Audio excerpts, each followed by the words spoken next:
হ্যাঁ, নমস্কার দাদা, বাংলা হান্ট থেকে বলছিলাম। অপারেশন হ্যাঁ, সিঁদুর নিয়ে আপনার কি মতামত? দেখুন, এটা তো অনেকদিন ধরেই একটা মানে খুব সুচিন্তিত কিছু একটা ঘটনা ঘটানোর জন্যই এটা করা হয়েছে বলে আমার বিশ্বাস। তবে মানুষের হতাহতের খবর যদি মানে সঠিকভাবে বেরোয় তাহলে কিন্তু তার মধ্যে অনেক নিরীহ মানুষও প্রাণ দিয়েছে।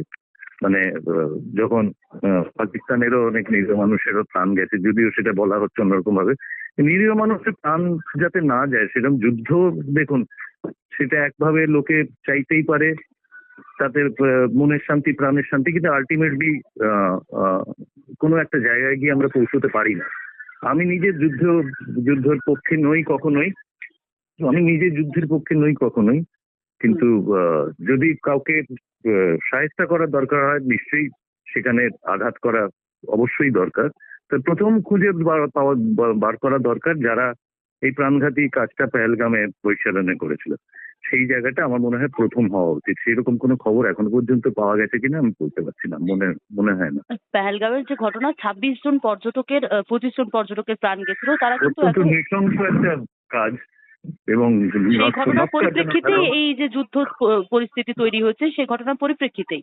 তাহলে কি আপনি কবির সুমনের মতন একই রকম ভাবে মন্তব্য করতে চাইছেন যে যুদ্ধের বিরুদ্ধে তিনি যেটা বলেছেন?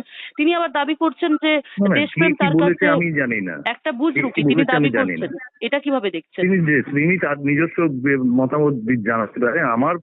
আমার মতামত হচ্ছে নিশ্চয়ই একটা জায়গা নেওয়া উচিত, এবং সেখানে মানে কেন্দ্র সরকার যেভাবে এগোচ্ছেন সবাই তার পাশে রয়েছে। কিন্তু আমার বক্তব্য হচ্ছে যে পাশে থাকবো 100%, কিন্তু নিরীহ মানুষের প্রাণ যাতে না যায় তা সেই ব্যাপারটা সুনিশ্চিত করা, এটাই বিপক্ষের দরকার। মানে পাকিস্তানও যে উল্টে আঘাত হেনেছে, সেখানেও তো আমাদের এখানে নিরীহ মানুষ, মানে এমনি সিভিলিয়ানদের প্রাণ গেছে, সেটাও তো শ্রেয় নয়। এই জিনিসটা যদি চলতেই থাকে তাহলে তো আবার সেই একটা অদ্ভুত জায়গায় আমরা পৌঁছবো। কাজেই যারা জঙ্গি তাদেরকে খুঁজে বার করা, এটা হচ্ছে সব থেকে বড় কাজ। এরই প্রেক্ষিতে কবির সুমন একটা দাবি করছেন যে আমার কাছে দেশপ্রেম একেবারে বুজরুকি।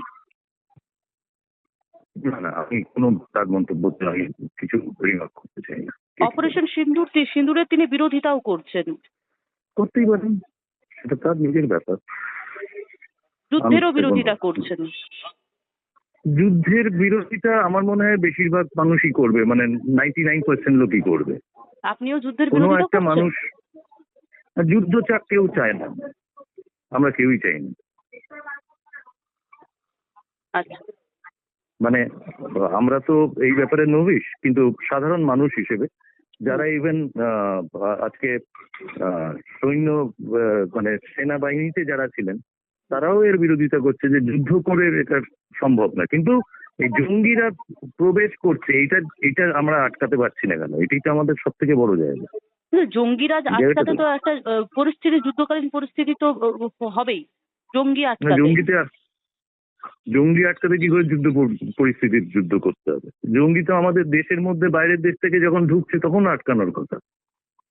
সেটা করতে গিয়ে আপনি বলতে চাইছেন যে বর্ডারে আরো সিকিউরিটি দরকার? 100% অবশ্যই, এবং সেই দায়িত্ব তো নিতে হবে, সেটা দায় স্বীকার তো করতে হবে। বাংলা হান্টের আরো খবর দেখতে নজর রাখুন। বাংলা খবর মানেই বাংলা হান্ট।